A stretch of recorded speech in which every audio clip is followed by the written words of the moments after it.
And we're racing. The high counter pushes Jensen along the exit of turn number 4. This when it's big slide. It's time to go racing at GRIDLIFE Midwest. Hill side by side. O'Gorman around the outside now for the top spot. Tom O'Gorman goes to lead. 3 wide to the lead. This is great racing, folks. This is what this series is all about. 3 races, 1 left to go here at GRIDLIFE Chicago at Autobahn Country Club here at the 2022 running of this event, the 5th round of the 2022 track battle season. Kyle Heyer and Andrew Cardinale IV standing by for our last race of the weekend. 3 down, 1 to go, Andrew. We had a little bit of dramas there in race number 3 with a collision in turn 1 and 2. All 3 drivers are okay. The cars are repairable in the future, but they're done for the weekend, unfortunately. But we're preparing for our 4th and final race of the weekend, Andrew, and hoping we can get clean and green all 15 minutes. A little bit of drama is an understatement, Kyle, and it's going to ramp up again here because we've got an invert coming up that we'll talk about on the grid. But, yeah, race 4, this is where the weekend comes down to. And, I mean, it's likely, just based on the first 3 results, that Tom is going to go ahead and win the weekend, if you will. But there's still a whole lot up for grabs, and I think a lot of necessary points that are going to go towards a lot of people's seasons, whether it's making a season to be a championship season or 2nd place or even 10th, and just trying to break that top 10 of the season standings. I think there's a lot at stake in this one race, especially with the slightly condensed car grid, because we've dropped a few throughout the weekend. Of course, that crash that we saw in race 3, I think, taking a few out. Certainly. Let's have a look at our track map here. 2.1 miles and 15 corners around here. Autobahn Country Club's south course. Turn 1, fast right-hander, 3rd gear. This is where our trouble spot has been some of the weekend. We've had a few incidents in this 1 through 3 complex. Kind of folds back on itself. Then you shoot through the trees into turn 4, and it's all fast, that middle sector. Yeah, turns 4, 5, and 6, all very fast. 7's just a fast kink, a flick of the car down to turn number 8, hard on the brakes. You've got to be patient in that little section as well. It feels a bit like a stadium section, as Kyle mentioned yesterday.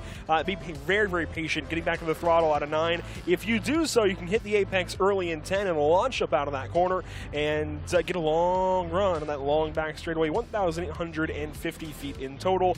Hard on the brakes in turn 11. Pitch that car for a nice little slide and get right out of turn 12 and get back on the power as soon as you can for turn 13, 14, 15. If you hit 13 just right, you're back on the gas, back on the go-go juice through 14 to 15, all the way down to turn 1. And we're going to do that for about 12 to 15 minutes here. There's a look at our Honda CRZ pace car from Francisco Gonzalez out of Chicago, Illinois. We'll talk about that a little bit more. Really neat-looking car. These kind of made in the the late 2000s into the early 2010s. Came with a hybrid drivetrain. This car has more of a story to it. We'll get to that in a little while. But our grid is going to be inverted, as we talked about a little earlier in the weekend with that race 4 invert we always chat about. 5 cars is the invert. Not a lot. You mentioned Tom O'Gorman's on track to win the weekend. He's on track to maybe even win race 4 because he'll only be starting 5th. That's not that far back. He'll be in great position. Emil Tab will start on the front row. Yeah, and it's going to depend, I think, on what he does early. That first lap, where does he come back to the start-finish line after 1 lap of action? If he's 3rd, I think he's certainly in shape to go up and make easy pickings in the next 2 over the course of the race, just based on the pace we've seen. But I think if he's still 4th or 5th, things are going to get a little more tough. Obviously, that's more cars you have to pass in a shorter amount of time, so he's got to act quick, but also safely. Room will run out quick. It's not a very wide circuit here, Autobahn Country Club. There is a pretty fine line you've got to get around as well, so it's pretty difficult to race side by side for a sustained amount of time, but these guys have been doing exactly that throughout the weekend. Yeah, you mentioned, maybe there's some urgency to get through to the front, but there is enough time, I promise you. Yeah. Tom went from 52nd to 12th in 15 minutes back at Midwest a couple weeks ago, so if there's anybody that can do it, it's going to be Tom O'Gorman. So we'll have to keep our eye as we've got Emil Tab on pit lane standing by with Matt DeRoos. All right, we're on grid with Emil Tab. Emil, you're starting on the front pole. You're starting 1st here in this 4th race of the weekend. Yeah. Thanks to a 5-car invert. What are you going to have to do to keep these guys behind you? I don't know if there's much I'll be able to do because I think they've got quite a bit of pace on me. But I'll do my best. My main goal is to keep it clean. I think it's going to have to be. Thank you. Going to have to be trying to secure the inside. And I think Wallbaum's going to be pretty amped to go around the outside. So make the car as wide as I can and see what happens. But goal number 1 is to keep it clean. All right, we'd like to hear that. Good luck, and I'll talk to you at the end. Thanks. All right. Appreciate it. Thanks, everyone. Back to you. Thanks, Matt, and thanks, Emil. And on the pole for the first time this season. And you talk about the inverts here in GRIDLIFE Touring Cup, and we've talked about this at length in previous races this weekend, that drivers that get that race 4 invert often go off and on to get their best finish of the season. Eric Jensen is an example of that. Matan Rosenberg is an example of that. Emil Tab's best finish so far this year was a 4th. That came back at race 4 in round 2 back at Atlanta Motorsport Park. Finished 5th twice this weekend. So he's already top 5 a couple of times. 3 times. And 5th 3 times. 5-5-5, yeah. And we'll see if he can do it any better. Tom O'Gorman standing by on pit lane with Matt DeRoos. All right, we're here with Tom O'Gorman, starting 5th thanks to the 5-car invert. Tom, you've had a lot of good luck and great results this weekend, but now you're not exactly near well, you're still near the front, but a few cars off. What do you have to do to get up and make a clean sweep of the weekend? Well, I was really happy to hear about the small invert. I was hoping for that, and I'm wavering back and forth between all you need to do is finish kind of where you start, and no one's ever won all 4 races in the same weekend. So I kind of want both, and if they can both happen, that'd be awesome, but I really just want to take the weekend, and if Matt can win his first race, that would be sick. All right, best of luck to you, and good luck. Talk to you guys back there. All right, well, Tom O'Gorman mentioning sweeping the weekend. That would certainly be something. We haven't seen that in a very, very long time. They mentioned Matt Waldbaum because he's going to roll off in 2nd. And Matt, again, is new to GLTC this season, and he's going to roll off on that outside front row. That's a car that's pretty similar to O'Gorman's. It doesn't quite have the same suspension and the same differential as what Tom's got, so it's not quite there. But Matt is certainly a very capable driver, comes from an autocross background as well as sim racing. He was actually a participant in our GRIDLIFE Winter Touring Car Classic. If you were watching GRIDLIFE's YouTube channel a couple months ago when we were going racing in iRacing and touring cars, which very similar to some of the cars in terms of power and weight, maybe a little more power in those TCR cars here. But Matt certainly is capable. He's been up front in pretty much everything he's run this year. Waldbaum's right now 5th in the standings, comes into the night with a 6.2 average finish. He has finished no worse than 10th this season, so he's really rocking it this year. He's had a handful of top 5s and a number of podiums, so he's going to be on track to be the potential winner for this race. Kind of a sleeper, I think, the entire season, especially this weekend. You know, we kind of overlooked him even in this top 5 invert. Finished 4th in race number 3, and now starting 2nd by virtue of that. And of course, he's with ASM, so if he's going to be a sleeper and contend for a sudden win, I think that's the right place to do it. Absolutely. So a good starting spot for him. If he can bring the pressure, bring the fight to Emil Tab early, again, I think he's in a good spot, and we'll have a really good chance of taking this win away from Emil potentially. It's just a matter of, again, what happens early, how does this race get set from lap 1, turn 1. Yeah, that's going to be something we'll talk about, and it's going to be a pretty wild start. We've seen wild starts so far this weekend. We want to keep all the fenders out of each other, but at the front, very capable drivers with very capable cars at their fingertips. Emil Tab, again, with the winning formula, the only driver from that team here this weekend, kind of going it solo. Typically, he's got Aaron Lichty and sometimes Rob Manicherry and others with him. But this weekend, it's just Emil from that camp out of Louisville, Kentucky. Matt Waldbaum is actually moving after this, so he's driving to Texas, where he's going to live. He used to live in Chicago, and he is currently not living anywhere. He's basically uprooted himself, and he's here in Joliet, Illinois, and he's going to head straight to Texas after this event. That's where he's going to move. So, so Matt Waldbaum has got a lot on his plate, a lot of packing to do right after this. So that's an interesting story. Fans trackside getting ready for the 4th race of the weekend, the final race of GRIDLIFE Touring Cup, round number 5 this season. Again, we've got more for you this year. Round 6, we're not going to be live streaming. That'll be at New Jersey Motorsport Park at the end of July. Round 7 will be our return to live stream. That will be Mid-Ohio Sports Car Course, August 4th through 7th. John Raymond there holding everybody back, and behind the Honda CRZ pace car. So let's talk about that pace car just a little bit before they roll off. That car is a 2013 Honda CRZ purchased by Francisco Javier Gonzalez in 2017. It was a one-owner car prior to that. It's got suspension modifications and a factory HPD supercharger kit, RSX Type S front brakes. Makes about 197 wheel horsepower, so quite a bit sportier than before. Let's have a look at our starting grid for GRIDLIFE Touring Cup race number 4. And on that front row, as we've talked about, Emil Tab in the 1991 Mazda Miata alongside Matt Waldbaum, ASM's lead gun for this one in his 03 S2000. Row 2, Jeremy Swenson in his 2001 Corvette, reigning champion, trying to get a win. He has not won since COTA. Smedegaard rolls off in 4th place in his number 212. Row number 3, Tom O'Gorman in the number 94, and Kerry James in the 44. That's that BMW M3. That's really good at outbraking everybody. We'll see if he can do it into turn 1. Matan Rosenberg, the 18-year-old, rolls off in row 4 and 7th, alongside Ryan Upham in the number 13 car in 8th place. He's happy with where his car's handling. We'll see if he can move forward. Arimas Karosis and Micaiah Hackbarth share row number 5, Andrew. Starting 11th, you'll find car 42. That's Zach Lavoie in the 2004 Honda S2000 alongside Vidas Aronauskis in the 1996 BMW M3 numbered 144. Starting 13th is Jake Jornstad in the number 23 alongside Wes Case in the 767. Two great cars right there, just outside the top 10, just inside the top 15. Scott Robertson rounds out your top 15, starting, well, from 15th in car 213 alongside Paul Darling in that brand new, to him anyways, BMW.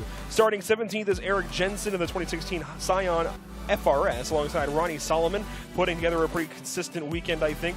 And Dustin Barty and Austin Hurtel will wrap up the top 20. Good run there for Hurdle in race number 3, picking up 12 spots. Needed more time to get more, though. Lewis Chatroop rolls off in 21st. The 26 car, Hans Horpedal. Some damage in that previous race, but just minor. He'll roll off in 22nd. Fiona Liu and Andy Sundin share row number 12, 23rd, and 24th on the eBay Motors starting grid. And then behind them in row number 13, Julio Crispin had another big moment in race number 3 that we didn't catch. Richard Sawicki in the 528 will roll off alongside him in 26th place. Row 14, Justin Lautz in the 177. And here on out, 28th on. These are the drivers that were involved in the collision. Joe Tulo in the number 43 is out. So is Felipe Gonzalez and Patrick Reyes. They will not start this race because of crash damage earlier. Everyone's okay. Damages can be repaired. It's going to take a little while, but they're going to go to work and make it happen. That's your starting grid for GLTC race number 4, Andrew.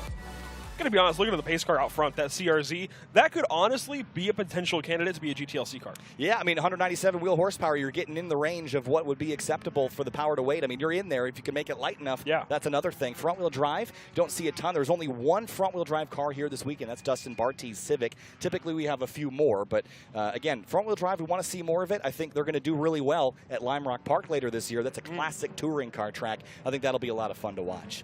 Cars doubled up, racked up, stacked up. 2 cars wide, 15 rows deep as they come through turns 12, 13, and 14. And round out 15 now. Side by side, Emil Tabb from the winning formula and Matt Waldbrom from Andy Smedegard Motorsports. Door to door, 12 minutes up on the board and going racing one final time. Green flag flies and we're racing at Autobahn Country Club into turn 1. Waldbrom almost clear of Emil Tabb, but Tabb tucks it in tight. Smedegard tries to squeeze between Swenson and Waldbrom can't quite make it stick, and Emil Tabb is free and clear at the top spot. Tom looks clear of Kerry James there in the 44. 3 wide, maybe down to turn 4 as Smedegard looks up the inside of his teammate, and he will take that spot. Wow, 3 wide to turn 4. That was ballsy. And look at that. Swenson comes out the other end. I don't know if that was the move for Smedegard. He backed out of it, and Waldbaum lost the spot to Swenson. Here comes O'Gorman now for 4th place, squeezing around the outside at turn 5. Kerry James looks up the inside of Smedegard for 5th place, make that 6th rather. But all out front, it's Emil Tabb trying to run away to be out of this. Looks like Midwest. And Jeremy Swenson now 2nd place. He hasn't won since Coda. He's hungry and looking for the lead here at Autobahn. Corvette versus Miata. Corvette on the inside. He's going to have the inside line. That's turn number 7 down to turn 8. That was 8, I guess, into 9, actually, rather. Yeah, here comes. There's turn 9. The Corvette's got the spot. Lead change out front. Oh, boy, it's going to get fun. Tom around the outside. Oh, Tom was trying to make this a 4-for-4 weekend. He's stuck behind Emil Tabb. Waldbaum is still drag racing his teammate. Go? 3 ASM cars on top of each other, battling for position behind the front 3. Look at this. Oh, bump draft to Tomo, pushing him past Waldbaum into turn number 10. Kerry James right there, too. They almost bottlenecked into turn 10. The Corvette out front, that is Jeremy Swenson. He has pulled off and away. Emil Tabb in the 2nd spot, not rather safely. Side by side for 3rd. Tomo on the inside, Waldbaum outside. Smedegard had a choice to make on the backstretch, and he went with Tomo. Tom is through into 3rd place. Everybody's looking in their mirrors, looking for that rainbow black and blue 94 S2000. It's out front. It's Swenson, then Emil Tabb, then O'Gorman, then Waldbaum. 1, 2, 3. 4, and then here comes Smedegard back to the inside. Still a lot of ASM battles as O'Gorman closes in on Tabb. And I mentioned at the top of the show, right, if O'Gorman could get clear to 3rd, I think he's got a pretty good shot. He's just got to sort out this battle now with Emil Tabb. And Tabb not pinging the score. Whoa, car off. Kerry James, trouble, turn 5. He's off in the dirt. Gets back on. Gets back on course. Matan Rosenberg is going to size him. Actually, is that Rosenberg? Yes, it is. More dirt flying from up above. Swenson under fire from Tab. Here comes O'Gorman for second. The 3 cars up front battling for the top spot. 3-horse race for first place. 3-car battle will come down to turn number 8. O'Gorman to the inside, following Swenson to the corner.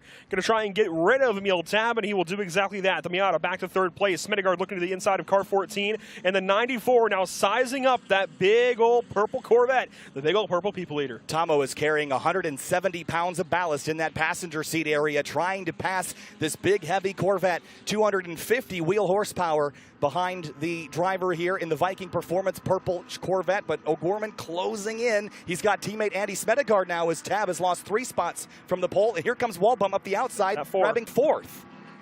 Yeah, make that 4 spots now for Emil Tab, but he's going to hang on to a top 5, and I think might stagnate there a little bit, but that's not a bad thing. Top 5s are always good. Bit of a stack up out of turn 12, it looks like. And here we go, your leader Swenson now with a whole mirror full of O'Gorman. Here comes Tomo, side by side for a moment, as Swenson clears him on the straightaway. And this is what Jeremy's really good at, defense now. Keep the cars in the mirror. He's got the torque to do it. Can he keep the 94, the winner of all 3 races so far, behind him through turn 3? Andy Smedegaard right on the curbing there through turn 3, sizing up. If he can maybe help his teammate out at all. Tom O'Gorman sitting back now a little bit through turn 4, going to size up maybe for a run into 6 and 7 again. We've seen that be an option, especially into that braking zone for turn 8. Well, Tomo is here. He's breathing down the neck of Jeremy Swenson, trying to keep cool under the helmet here with all this pressure from ASM behind him.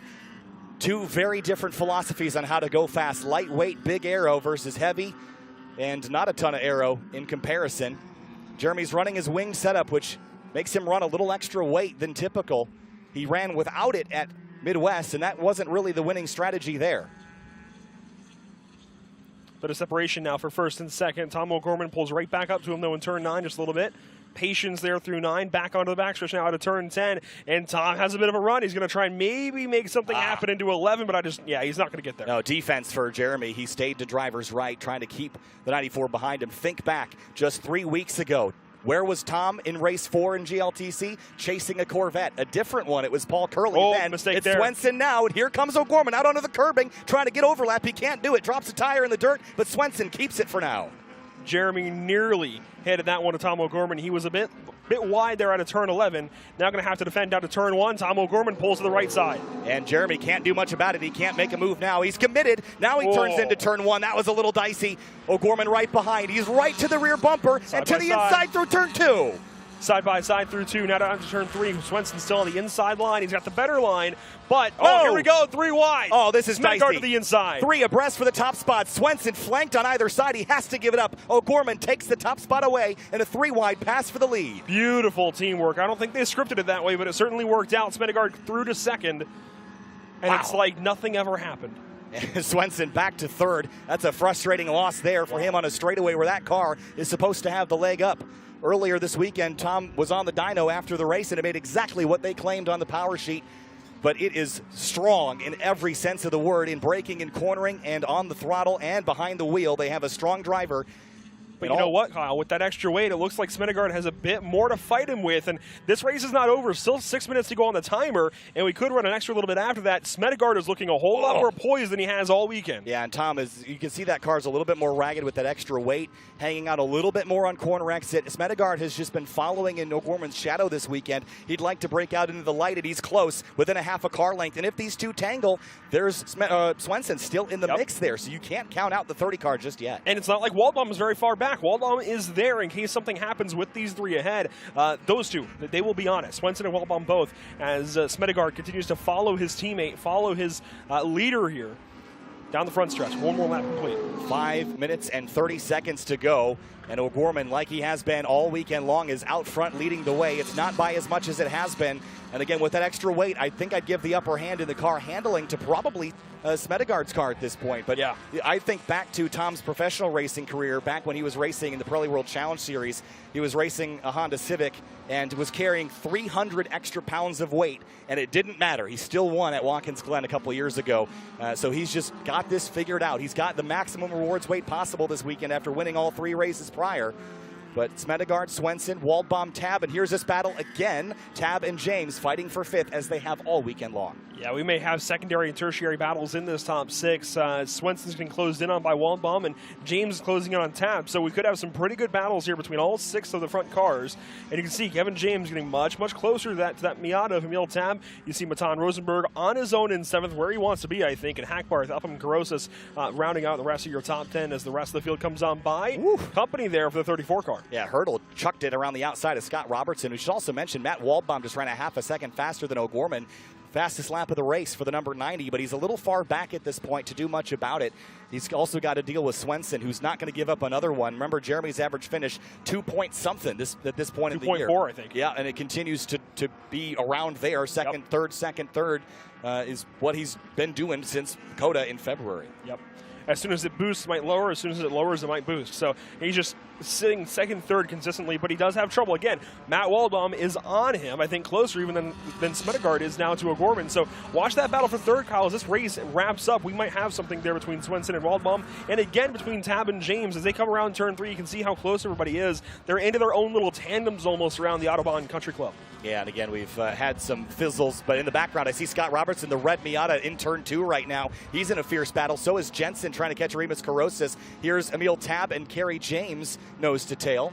But for about, I think it was like 13th or 14th place, we had a fight brewing in the red Miata with the decals on the side, Scott Robertson. And just behind him, next group of cars, after Jensen and Lavoie. And here they come into shot after Hurdle, probably. There they go.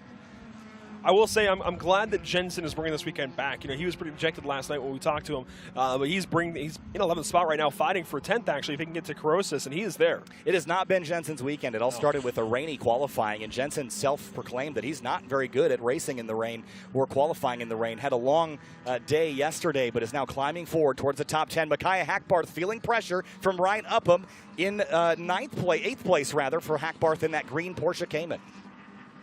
Down the long back stretch, the Cayman kind of squats and gets on out of town, but it is turn 11. Maybe the BMW can do something, but no. Oh, a little slip there for Hackbarth. Oh, and here we go. Upham is on it, nose to tail through turn number 11. The right side, Upham's got the inside for 13. Will they yield? Micaiah turns in. Do they come out the other side onto the front straight? They do. Hackbarth hangs on for now, but Upham keeps that pressure on. Good heads-up racing from Ryan Upham, not to challenge anything too aggressively. He poked his nose. He certainly challenged, but he wasn't going to do anything stupid. He wasn't going to do anything silly, and that's really good heads-up racing because Jensen pulls the inside of Carosis through turn 1. That's a battle for 10. Yeah, and Jensen got it. Carosis had to bail out. Jensen takes the spot, puts himself in the top 10 for the first time this race. That was an aggressive pass, but he made it stick. Behind him, look at Hurdle, and I think that's Jake Jorenstad. Yes, it is. And Hurdle grabs that position and continues his climb up to 14th place now for the number 34. Upham still chasing Micaiah Hackbarth. This battle's going to get better before it doesn't. Porsche Cayman versus M3 versus LS Swap FRS. This is the diversity that you see in GRIDLIFE Touring Cup. Power and weight versus your balance with weight, tire, and aero. And these 3 very different cars competing for position right now inside the top 10. Hackbarth looking nice and poised. I think maybe backing these guys up a tad little bit, but that car looks good. It looks really stable, and it's going to be tough to challenge him. Here, this battle's getting better again. Hackbarth struggling through the tighter, slower sections there with that very heavy Cayman. Here comes Jensen to the outside of Upham, and he'll just grab that spot like it's nothing, but Upham still has a little overlap. Now Jensen clears him. That 34 car has got something, or 184, my bad. That car is really just, it's nice. It really works well in these slower corners. Jensen really bringing the fight to these guys. Might soon, well, he is now in the top 10, might soon be 8th. So watch Jensen here down to turn 13, challenging Hackbarth, the 8th spot. Everybody else comes on through frame. And we've got Emil Tab and Kerry James be swapping spots across the line, swapping them back. I'm not sure. They swap there on the ticker and swap back. Down into turn 1, Micaiah Hackbarth continues.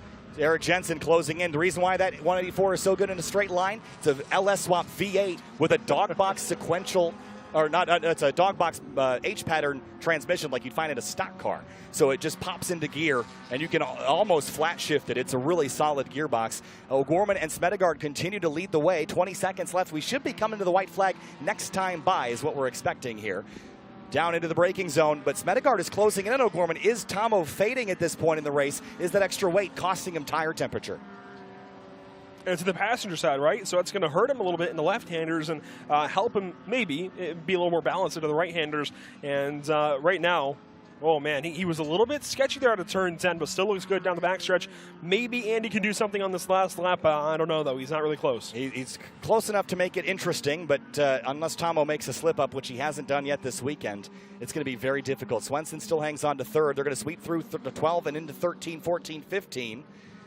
And Waldbaum has really fallen back of Swenson. You can see that gap is really enlarged. Yeah, here they come. Front straightaway this time. And Andy's getting closer. There's the white flag. One more lap to go. Hawk Performance, one to go here at Audubon Country Club. O'Gorman leads the way into turn one. Smedegaard behind. Swenson third. Waldbaum fourth.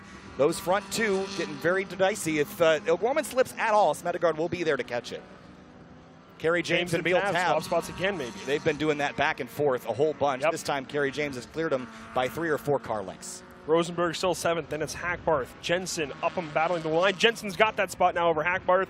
Move Jensen up into the 8th spot. Yeah, Hackbarth isn't done yet. Look at Zach Lavoie on the outside of Ryan Upham. That's a great battle. ASM 42 with the 360 cam on the top of the car, dangling as he tries to run down that 13, the Performance Hero Works BMW M3. It's unfortunate for Upham that he's fallen back through this field, but it's really exciting to watch these guys try and navigate that car and get on by.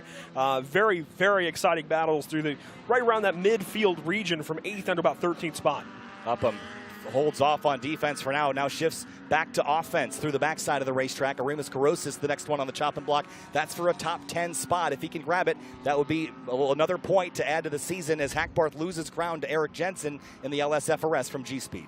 Our leaders should be coming around turn 13 very, very soon, back up onto the front stretch to wrap up this race. Tom O'Gorman is going to wrap up another win. Oh, maybe not. It's close. Here they come. Nose to tail. That O'Gorman was his chance. And Smedegaard it was. I think that was his last chance, but still maybe one more corner for Smedegaard to find something for Tomo to slip. Last turn, GLTC Race 4. Tom O'Gorman puts a cherry on top. 4 for 4. He gets it done. Sweeps qualifying at all 4 races, and it's O'Gorman's weekend here in GRIDLIFE Touring Cup. Audubon Country Club, Tomo's weekend in 2022. Smedegaard, 2nd place. Swenson, 3rd. Matt Waldbaum, 4th. Kerry James, Tab, Rosenberg, Jensen, and Hackbarth. And then Arimas Korosis trying to hang on to 10th here at the tail end of the top 10. Wow. Good battle. And look at this. Paul Darling side by side with Scott Robertson. That's a battle back in the order just a little bit, just outside the top 15. Darling's got the edge down to turn 13 on the inside line. Robertson around the outside. Can he hang on in that Miata? BMW versus Miata, turn 14, turn 15. Here we go. Drag race to the start-finish line. Who's it going to be? Ooh, I think Robertson got him. Just by a nose. Very narrow gap. It was a very narrow gap. Let's wait for that to scroll back through again, and we'll tell you the gap there as we get Andy Sundin coming across the line. Robertson by less than a tenth. Less than about a third of a tenth. Unbelievable stuff. Great, great, great racing. Well, man, that was another good one. Swenson couldn't hang on. I thought he had something for him. Smedegaard's slow getting pushed, I think. It could be out of fuel. But pushing him around again. These guys cut it close on fuel. Oh, Tom's pushing. Tom's pushing him. This is, you know what this reminds me of? Think of a NASCAR race where this happened. Something very similar. Recent memory. Chase Elliott winning Watkins Glen. Exactly. That was what I was thinking of. Except this time the winner is the one pushing, and Ronnie Solomon going to offer some assistance. How many S2000s does it take to get one? Are we chain racing now? We could be. But pushing Andy around the racetrack. It's going to take a minute to get Tom back here. In the meantime, let's queue up our results and have a look at GLTC Race 4. And we'll cover all the drivers that finished out this one. Again, a really solid event. Tom O'Gorman, though, he's the only man that's popped up on this results screen all weekend long. First place, Smedegaard, Swenson, Waldbaum. Kerry James grabs a top 5. And I think the transponder for Emil Tab was not working. He does finish 6th. Yeah, it should be 6th. Matan Rosenberg 7th, and so on and so forth. Vitus Aronowskis just outside the top 10. Austin Hurdle rebounded for the weekend. I know it was a frustrating one for him, but not a bad result, all things considered. Robertson and Darling, that epic battle to the line. Yeah, that was really, really close between those two. Props to both drivers. Robertson trying to get his season back on track, and Darling just trying to get his feet wet here in GRIDLIFE, his first season of competition. Yeah, Emil Tab, again, I believe that's a transponder problem, so he was P6 in that race. But that's your results for GRIDLIFE Touring Cup race number 4. And Andy Smedegaard getting that push back to the stripe.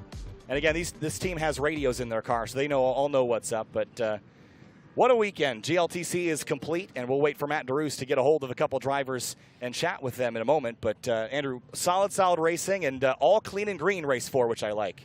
We do have Jeremy Swenson on pit lane with Matt. All right, we're here with Jeremy Swenson, 3rd place finish. It did go unnoticed that you made quick work of the front 2 cars ahead of you, but just couldn't quite keep Andy and Tom behind you, huh? I don't know anything that you just said. So basically, we're a little slow. Yeah, I don't know. Those guys are very good here. I made a couple mistakes. They got a really nice run on me. I'm sure it was on the stream, but they sandwiched me, and then, man, that was frustrating. Just watch them drive away. That's everything I had, and it's just, we got to figure some more stuff out, I guess. So we're carrying right now. I'm 3,500 pounds, so I don't really know what we're supposed to do, but it is what it is. Well, 3rd place finish is better than last. So that's right, yeah. Good job. Thanks, man. Yep. All right, back to you guys. Another podium for Swenson, but still winless since our Coda trip back in February. I know that's digging at his soul, but he's outpointing, well, maybe not this weekend, but he was outpointing the ASM guys coming into the weekend. So once we factor drops in, it's going to be right in the mix. And Jeremy is running a really solid season, but this weekend wasn't quite as good as Tom O'Gorman, who's on pit lane with Matt DeRoos. All right, here with Tom O'Gorman. Tom, you weren't quite sure whether or not he could get it done. Took the pole in qualifying and won all 4 races for the weekend for the first time in GLTC history. How's it going? It's going good. I don't know if I'm emotional or if I got sunscreen in my eyes, but this is the coolest thing to race your friends like that. I was talking about how much we've been working on the car, and I forgot one key pad. Literally, we're changed brake pad to the Hawk ER1, which just came out. It's an endurance racing pad, but we're using it for sprint racing, and it's incredible. So thank you to Hawk Performance for that, too. I don't know. I'm just a little speechless. Just thank you for everyone for the chance to get to be here. I think is the main thing. Come race. It's awesome. Yeah. I mentioned just a bit ago that Jeremy made quick work of Emil and Matt, but then you and Andy kind of tag teamed him and got around him. Yeah, we try really hard. I mean, we're obviously in communication with each other because we're sharing a paddock, so our goal is to make sure we're not messing each other up too bad, and we kind of did for the first lap, but then after that, we kind of sorted it out single file, and it was super fun racing with Jeremy. It always is. I'm glad Andy made it back. He lost power on the last lap somewhere, but we got to run, so thanks for everything. All right, back to you guys. Thanks, Matt. And Tom, again, just an excellent weekend.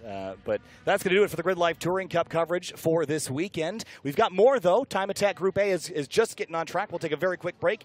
We'll come back and do that, and we'll finish things off with Drift later this afternoon. Sounds good. It's going to be a lot of fun. It will be.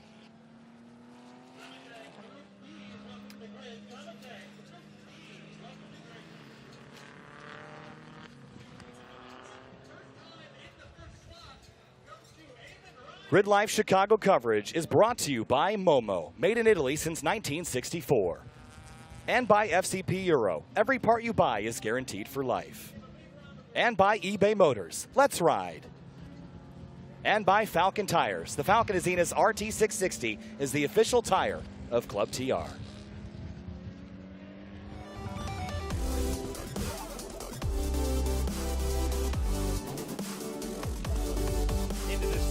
For Ferris Cartoony, 183, and sets a blistering new track record.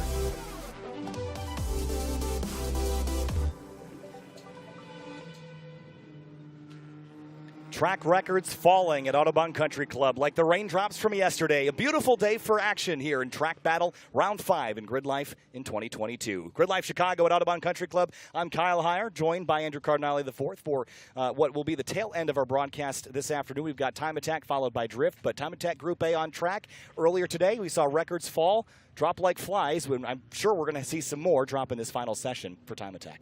Yeah, of course, we've talked a lot about Jackie Ding at the very top of the board, but also Jimmy Rauch and some others moving their way up through and just finding speed. We didn't think we were going to find speed in round 5, or heat 5 earlier today, but these guys found speed. They found exactly that, moved up usually about a third of a second, a half second, somewhere in that range, even a full second in some cases, and Dana Baczynski, I think, turning a lot of heads. Dana turned a lot of heads. He made me scream, and I'm losing my voice a little bit. So Dana put in a heck of a lap earlier in a big slide to try to break a record. There is a car stuck on driver's right on the back straightaway there. Now he's rolling, just letting get into the tail end of the group. But Track Battle Group A is on track now for their final session of the weekend, and Dana Baczynski will be one we're watching. Jackie Ding is another. Alex Moss is another.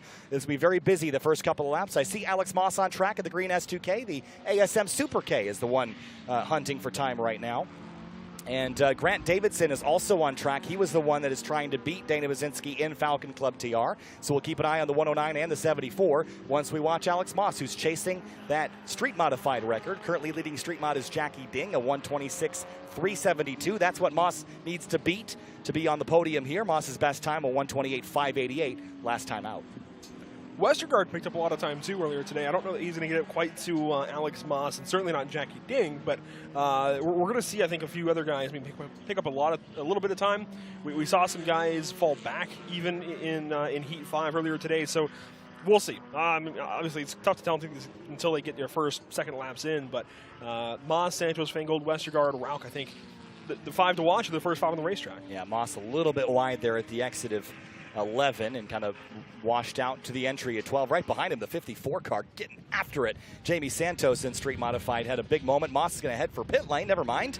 Santos right behind him is coming through. Big drift for the 54. Had that thing kicked out sideways and across the line for Santos. Drift is still after Sunday Cup. Okay, a 131.562 for Santos. Not quite the lap that he needed to beat his previous best, but it's still not a bad lap considering how sideways we're getting. And Westergaard, a 131.873, and yes, Feingold. He had previously run a 32.418 in his Evo 10, now down, as you can see, to a 32.098. Rauch goes, let's see, fourth with a 33.305. Gardner, Davidson, Baczynski, Barberis comes across the line, a 32.442. Barberis previously had a lap time. Wow, he's picked up. He was at a 32.903, so both of the Evos picking up a lot of time here. On track right now, Grant Davidson, who was the leader in Falcon Club TR. He's following Dana Baczynski. These are your front two in the Falcon Club TR category. Davidson was about a tenth behind Baczynski coming into this session. He sat out the last session thinking he wouldn't go faster. Well, let's give it a shot here behind Baczynski, who's in the orange car up the road. So these are your two leaders in this class, and we'll see if Grant can retake the lead in what is a hard-fought and extremely competitive weekend for one of GridLife's newest classes. And if you recall earlier this morning, Baczynski caught one of the curbs, we think, and you can see his front bumper valence flapping in the wind and just waving hello to everybody as he goes on by. Grant Davidson also now has him to chase, so he can chase Baczynski. He has that reference car ahead. I don't know if he prefers that or not, but he's at least got the option. A 132.782 is what they're trying to beat. I don't think that Davidson's car is going to look as ragged with the front-wheel drive. It's kind of towing the car rather than pushing it. So down towards turn number 11. Again, Davidson chasing that 132.782 that Baczynski set in the previous session. They both and just you have did to a think warm-up. Dana's got more. He drifted 13.14. He's got to have more. So he just grabbed the dirt at the exit of 12. He's pushing. Here he comes. Final corner for Baczynski. Can he go faster again? Look at Davidson on throttle behind. A 132.7 is what they're trying to get. A 133.2, a 132.9. Close, but no cigar for Davidson. Yeah, it already looked like Davidson just put together a better lap. He's a lot more poised back there, I think, just holding himself. Maybe not 100% yet, maybe 99%, 98%, and he just looks a lot better right now than Baczynski. Baczynski's kind of all over the place. Yeah, he's looking ragged, but he's putting the lap time together. However, he is managing to do that. Again, Davidson with the front-wheel drive, he's faster in this particular session, so it could come down to conditions. There's Peter Granberg, now back to the 74 of Davidson. And still chasing Dana and reeling him in. He ran a couple tenths faster last time by, so that's why I think there's pace in the 74 to be the overall podium winner for Falcon Club TR class this weekend. Yeah, Dana's front bumper has seen better days. I wonder how distracting that is to have that flapping around. I'm sure you can feel it and hear it. And I wonder if there's any effect. I wonder if it's affecting him at all. It shouldn't. I don't think. I don't think they're air dependent enough to like really make a huge difference. But again, there's a point by for Grant. Maybe a little buffeting on the straightaways. I don't know that it's going to have a massive effect, but I'm sure it isn't quite as it's meant to be. No, probably not. Grant Davidson, you got the point by from Dana there on the back straightaway, so Grant will come back around again, trying to get 2 more tenths. Davidson a 132.9. He needs a 132.782, and if Davidson can get that. Santos slow as well. Yeah, it looks like he's going to head back to pit lane. Davidson across the line. Will he improve this time through? So now Dana wants to chase Grant. I think I like that for him, actually. Give him a reference card to chase you across the line. Davidson no faster. Didn't do it. Oh, big understeer through turn 1. I think that might be a throwaway lap. Or he could still be digging. I'm not sure how hard. I mean, that looked like major understeer, but it could walk out. But also, yeah, in a front-wheel drive car, understeer is usually power. So right. We'll see. Off throttle. It's when you can really get these things rotated. When you floor them again, you're going to get that. Again, the tires only have a certain amount of grip available to use, and if you're using a lot of it to accelerate, you're going to lose the ability to corner. If you're doing a lot to brake, you're going to lose the ability to corner. So you have to kind of balance where and when you apply throttle and brakes. 29.099 for Moss. Not quite as fast as earlier. About a half second off.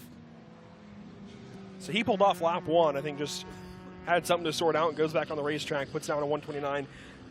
As you said, he has some room to make up, but promising at least. Yeah, promising for sure. And again, Moss has a ways to go to get Jackie Ding a couple of seconds, but Jackie's really got that car sorted. Santos again looking pretty ragged.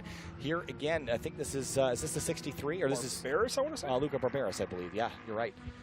132.442, and his previous best, a 132.903. So that's a pickup for the 63 car. And what's interesting is both of those Evos, the 10 and the 9, Fangold and Barberis, have both picked up a lot of time throughout the course of the day. They picked up a lot of time earlier in Heat 5, now Heat 6 as well, both moving a little bit quicker, down to a 32.0 for Fangold, where previously he was at a 32.4, so 4 tenths. There's the 829 of Fleury. This is a track-modified Chevrolet Camaro. The orange signifying, I should say, the coloration of the class, which is orange and track-modified in this case. So Moss, Santos, Westergaard, all street mod cars leading the way. Jimmy Rauch, a 132.064. That's a little ways off of the best that we've seen him run this weekend, so I'm not sure we'll see him go faster. Davidson and Basinski still outside of the lap time that Basinski ran in the previous session. Again, that was just a really solid lap. And he was hyped about that too. He was giving me, he was all hyped about how, that was just, I don't know where it came from, but he got it put down on the timing sheet. And he was happy even last night. I think he's been very happy with his efforts here this week. And I don't want to overlook Jim Smith-Lean too much. He's also doing pretty good in this Club TR class and currently sitting, third of the bunch in the 11th position overall currently in this session. Earlier ran a 134.434, so he's not quite at his fastest time, but clearly there. I think there's some consistency to be spoken for Jim Smith-Lean. Yeah, and in terms of his lap time, with a 134.518, he's just outside of the podium. Evan Weeder is the man that holds third place right now in Falcon Club TR. We'll see him in the next session. But Peter Granberg could certainly get into the mix there as well, but needs to find a second or two. Weeder in the 531 EG. There's Luca Barberis again. Westergaard, I think Rauch picked up a 131.6, splits Santos and Westergaard in the street mod class. I really like the livery on this car. That's a nice looking machine. It is. It's a good mix of new and old, I feel like. It very much looks time period for the Evo 9 as opposed to a newer car or an older car. It very much looks like it belongs on that car. Down the straightaway again, we were listening to a couple Evos and HPDE just drive away, and some of them just sound so good. Again, we did the poll yesterday, the Evo versus STI, and at least on the YouTube side, Evo won that battle. All right, up to the back side of the track and towards the final couple corners. Again, I think where the temperature has climbed on the racetrack, it's had more time to soak up the solar energy today, so it's a little bit toastier than it was earlier, and that's probably contributing. As you see, Moss, you're right, pulls off track. No pickup there for Barberis. And I think these guys have gotten about everything they can get out of it. I really think at this point, with the tires taking that temperature, of course, taking friction across the racetrack, and it looks like maybe even Checkers is Barbaros is slow. Yeah, these guys are winding down their sessions, so we might even be Checker already. Yeah, again, Nick Gardner, I wanted to also bring some attention to him in the unlimited category because he's kind of the top guy in that group. In terms of where he was earlier, he ran a 132.608, so that is not quite as good as he had run earlier today. Oh, so close. Needed another 1/10 of a second to eclipse his time from earlier. I've been surprised by the Mustangs today. Gardner and Luca both, I think, really surprised me in that previous session. I wouldn't have expected the big old muscle cars, if you will, to have as much oomph and have as much time pickup as we saw today, especially with the hotter track down. Yeah, there's Andreas Bertulis, the other unlimited competitor that's battling with Gardner. Lexus was it RCF? Lexus, yes, RCF. Yeah. On Andreas Bertulis. I know Lexus, they have, the letter salad when it comes to picking out car designations. Yeah, I mean. So you had for lunch? Probably. I would like some RCF in my diet, that's for sure. So, a couple cars lining up on pit road. Mario Marone in the Falcon Club TR car. That's the navy blue and white car sitting there in the background. A lot of Acuity cars here this weekend. We talked about their kind of campus, if you will, in the paddock, much like ASM, just a little bit smaller, maybe on the way to ASM levels at some point here in the near future. They've got their whole gang sitting there and brought, 3, 4, 5 cars here, and they all look fantastic. Yeah, here's Evan Weeder pulling in, again, currently podium in the Falcon Club TR category. And sitting alongside, and we'll head down to Matt DeRoos in pit lane. All right, we're here with Evan Weeder. Evan, taking your helmet off quick because you're a little warm, but... Yes. One thing I'm glad, too, is you actually said my last name right. Oh, yeah? Because everybody pronounces it as Wider. Oh, yeah. So. Well, yeah, I've been around a little bit, so I understand. For sure. How's it going with this weekend, Club TR? Good.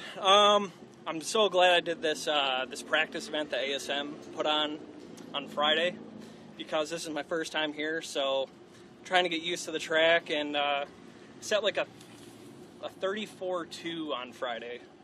So I lost kind of like my rhythm yesterday, and then I picked up the pace earlier this morning. Just thank goodness for that. Picked up almost like a half a second for my PB on Friday. So I know there's a lot of you Club TR guys that are just really close to each other. So it's insane. Just the amount of like competition between all of us and like how tight our times are. It's really insane. All right, that's for sure. Yeah, it's good seeing you out there. Hope you have fun this weekend. All right, thank you. Appreciate it. Yep. All right, take care. Back to you guys. Thanks, Matt. And again, so we can get the results for Group A here. I'm not sure if we've still got those or not. Either way, it looks like we missed that window to advance to the next one. So Evan Weeder, again, was out on track. We didn't quite catch him. He kind of snuck by us there while we were watching Grant and Dana. But again, your podium's looking real solid in Falcon Club TR. Those three competitors back and forth all weekend long. Grant had the advantage for most of it, and then it was Dana that snuck by there in the closing moments and got on top, and no one was able to eclipse him. And I think that's the last track battle session for the weekend. So that should be your podium. It's Basinski, Davidson, and then Evan Weeder. And what's so tough to swallow, especially if you're Grant Davidson, is, well, you sat out that fast session. You know, what could have been? Could he have been a tenth or so faster than Dana as he had been previously? I guess we can always say what if, but it doesn't really count. That doesn't get the wins out there. So unfortunately, he missed out that session, but hey, it works out for Dana Basinski. He clearly had something for him. Cars rolling for Time Attack Group B. Their last opportunity on track. There's another. Well, I guess there's still a possibility that the podium could be upset by someone in this group. That hasn't looked super likely this weekend. We saw some outliers, I think, in this Group B session earlier today, looking really, really good. Some surprises, certainly. Maybe I spoke too soon. I'm hoping I spoke too soon. We'll see if somebody can beat Dana's lap time from earlier, a 32.7 in Falcon Club TR. And the others will stream onto the racetrack. Still some street class cars, I think, are competitive as well that could get into the mix. But they're on track now for their next group. Fez Bobber and the yellow GR86 up the road. This, I didn't quite catch the number on that Ford Focus, but that's a very unique car. We don't see a lot of Focuses in Time Attack. Probably should. And I think that's a street mod class car. Matthew Davey, potentially. Yes. Out of Brookfield, Illinois. What car number is that? 968. Does that match up? Indeed it does. So Matthew Davey, there he is in the Focus. 2016 Ford Focus ST, of course, front-wheel drive. As I said, out of Brookfield, Illinois. Damon Motorsports. And got the yellow headlights. I think that car looks really good. I'm sad. This is one of those cars that when Ford stopped producing, I thought was a loss to the car industry and for motorsport gearheads, because the Ford Focus ST in particular is just a really good car, I think. And it was, one of Ford's best examples of, when they put their engineering team and their normal team together, they can make something out of what otherwise would be a normal hatchback. And the Ford and Ford Focus and Fiesta ST, really good performance values. The Fiesta in particular. Cars, they look good. They can be economy cars, but they can also be a whole lot of fun, especially if you were to get a manual option. I mean, it's a classic hot hatch, right? If you get it, even the economy version, the base model, it's still a whole lot of fun because it's a hatchback. And we may or may not see soon a Focus ZX3 to Sunday Cup soon from Flying Finch Motorsports. So that's exciting. Always interested in bringing in more cars from different walks of life into classes that otherwise you wouldn't necessarily expect to see them in. But the ZX3, a little bit older model, but the perfect fit for Sunday Cup. There's Mario Marone in the 27, the other Acuity Honda Civic EG. Koshny, Marone, Coons, Davey, Bobber, your top 5 out of the pits. Eddie Seagal is out there on track. Kevin Foe. Gene in the 827, Ito Waxman, and one of our Smiths in the 736. Waxman was good earlier. Cody Smith in the 736. I made a mistake earlier that I need to correct because it's on my conscience, and I just need to fix it. So, in terms of our Smiths, I called the driver of the Cutlass Cody Hunt, and that's not who it is. It's Cody Smith. And I knew that because we've talked about Cody so many times over the last year and a half or so. And I just had Cody Hunt on my mind because we had like 3 of them at Midwest. And I was like, I just had Cody and Hunt in my brain. And so it's Cody Smith and the Cutlass. I'm sorry. So I owed him an apology. And he said it was fine, but I feel bad. Cars coming across the line. They'll wrap up their first lap. Koshny, Marone, Coons, Davey, Bobber. Yep, Bobber. To get that one in my head. Ooh, nice balance through turn 1 for Marone. Hooked up. This car, again, reminds me so much of Eric Attill's GLTC car that he has got in his garage, hopefully eventually rebuilding for GLTC. He's working on a sedan, but anytime you see an EG that's like slammed down to the ground with a big wing on the rear, it reminds me of that car. Fez Bobber, a 135.889. And for Fez, I know he's been chasing, at least on Friday, that car was getting a little bit hot for his liking. But the 610, previous best of 135.676. So just shy, 0.2 shy of improving in the Toyota GR86. Here is the 310 of Mike Coons in the Subaru STI. And that Focus, Matthew Davey did pick up. He didn't pick up a whole lot.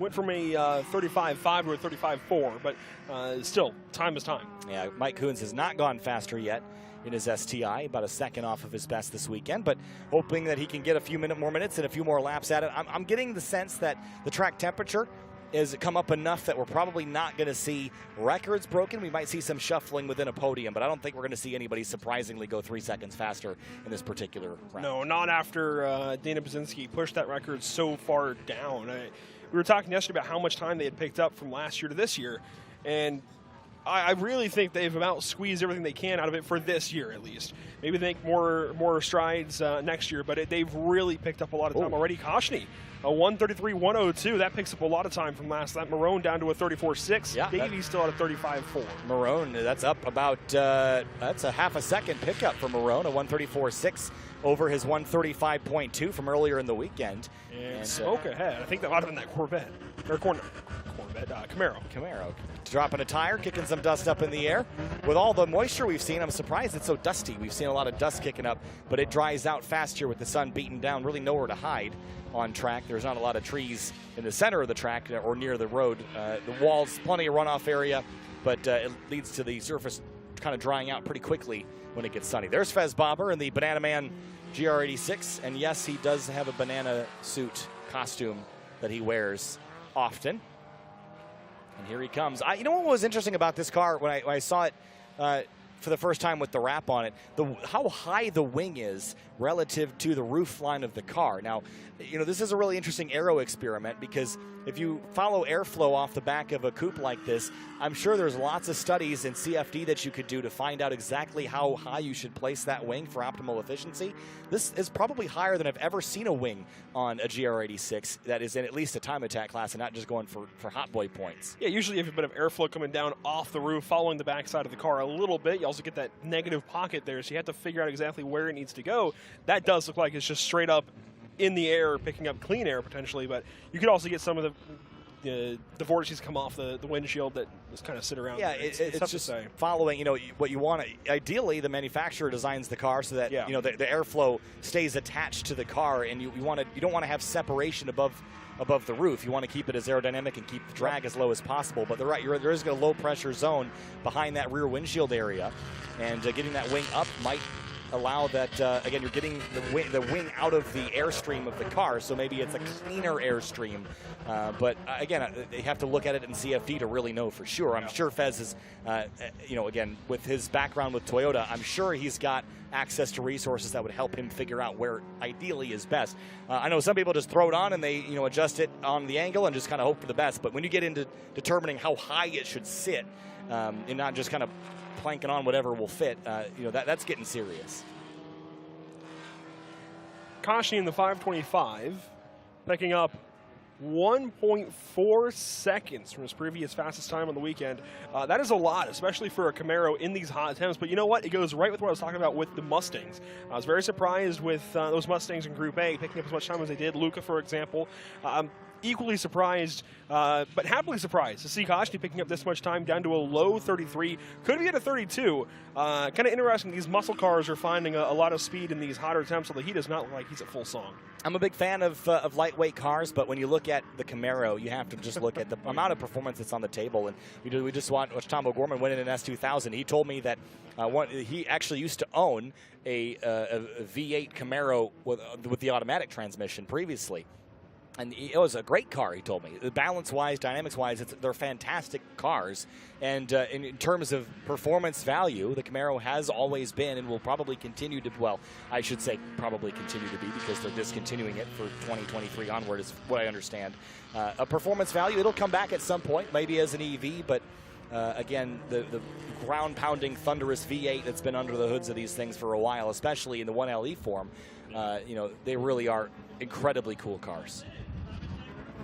They look great, too. They look so great. aggressive. They've got that angled nose and that angular grille section as Halka goes up to 7th on the board so far. A 136.5 now for Halka in number 700.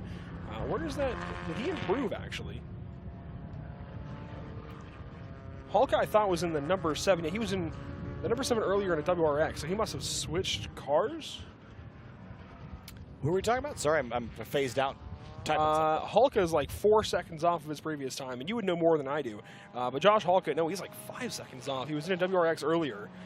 There he is. Yeah, that's very different. Yeah, okay, so this is Tom Halka's car. That's probably that's what you're looking at, the 700. This is Josh Halka's dad, Tom, driving this car. So it is a different car. It's a different entry at a 36.5. And I would assume that he's been on track already so far this weekend. I see it now, and he has picked up time. Previous time was a 139. Let me find it again. 139.566 for his RS. Now down to a 136.539. So he has picked up like 3 seconds. But I don't know when he set that previous time. I don't know if that was yesterday, last night, or whatever. Yeah, father-son duo, Tom and Josh Halka.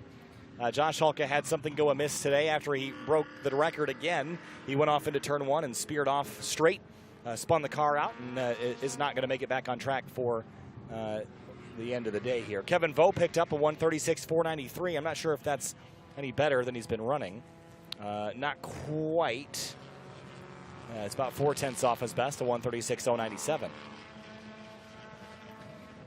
Cal and Daniel running the Al's Auto Body Audi S3. They're at a 137.272. And that is a half-second pickup for the Al's Auto Body S3. And I always love talking to Cal's family and Rich and Edie, and they're always such a great group of folks to talk to and always give you so much information. I know Cal has recently graduated. Used to do a lot of baseball as well and would travel all over for that. And we always joke about, you know, how they thought that motorsports was actually the cheaper hobby of the two. When you really get into baseball at that level that Cal is playing at, it gets expensive really, really fast. Not to say that the Mercedes-AMG GTS that he competes in Street Modified isn't, but again, it's an investment as we've got a car off.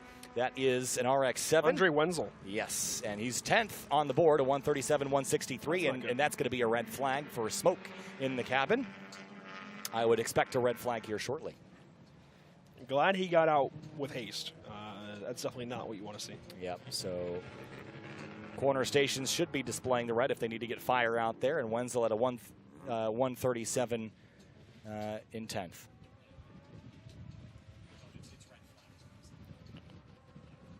Now, 137 for Wenzel is a big uptick. That is 2 seconds and change that he's picked up from his previous time of a 395. But a 137.1 with fire is not what you want. So, yep, under red flag now for Time Attack Group B for a fire issue or at least smoke. And Matt DeRoos is down in pit lane. Never mind. He was on pit lane for a moment, and I think he bailed on that. So we were under red. There's Fez Bobber heading back to pit lane. So is Mario Marone. A couple other cars. Kevin Vo heading to pit lane. So does the Focus. And there goes Camaro. Koshny, yeah. And here is Matt DeRoos on pit lane. Cal Fortner. Cal, you're in the trusty with Smokey Audi S4. Yeah, it's always Smokey. Oh, no. But we're driving the AMG this weekend, back in your old Steed. How's it going? You know, it's always a joy driving the Audi. Obviously, we got a little bit of smoke going on right now, but I just got everything I possibly could out of this car and got a new personal best in that session, so I'd say it's a good weekend. Yeah. Loud as usual. I was just talking to your parents, and they're glad to see you out there in this. And they were just saying that they were glad you learned to drive on the track in this, and that the Audi is even has more potential. Yeah, you know, with this car, I have to kind of ask it to do what I want, and then sometimes it does it, and sometimes it doesn't. With the Mercedes, it just does everything I want it to do. So it's a good training platform to drive this car. All right, there you got it. Back to you guys. Thanks, Matt. And again, you saw that car with the steam coming out. It looks like it's cooled down now. But again, a lot of times you got to keep air flowing through that radiator. If you were just on a hot lap, Andrew, and you come to a stop and you don't have air flowing through it, that's why you do cool downs. And of course, in a red flag scenario, you don't really have that opportunity. But you see now the yellow flag waving, so cars can return to pit lane as we are waiting for the car to be pulled from the racetrack that was had a little bit of a smoky cockpit. And good thing the driver got right out. And here is results from Track Battle Group B. Christopher Koshny at the top of 133-102. Mario Marone, Davey, Fez Bobber in the 610, GR86. And actually, I want to mention Fez while we scroll through the rest of these. There was some conversation about, there seems like there's already a lot of aftermarket parts for the second generation GR86 and BRZ.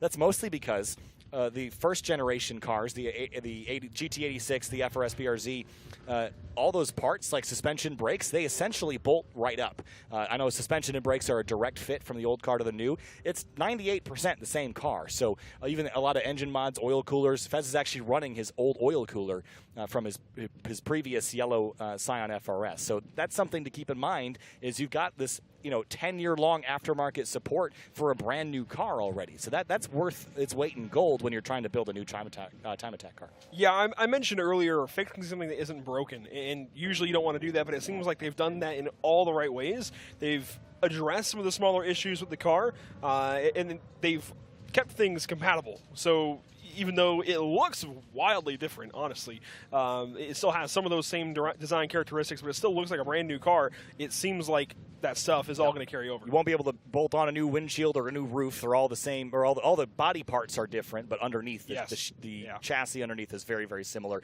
And even between the 86 and BRZ of the new generation, the BRZ comes with aluminum knuckles, where the 86 comes with steel. Why that decision was made is not incredibly clear, but you can essentially direct transfer across. So I know some guys with the GR86 have been putting on the aluminum knuckle, and vice versa. The steel one might be stronger. I'm not really sure, but I'm sure Toyota have had a motivation for doing that change. I know that the anti-roll bars are slightly different in terms of hollow versus solid and the diameter of the bar itself. So there are definitely different handling characteristics across the 86 and BRZ. And if you want to trade off those, you can direct translate that too. In my car, I have an FRS. I have interior pieces from a BRZ because all that stuff is the same too. So you got, that car was sold under 5 different names and a decade and a half, so you can switch out parts left and right, and you want a bumper from a 2017 and the headlights from a 13 and the interior from a 2022.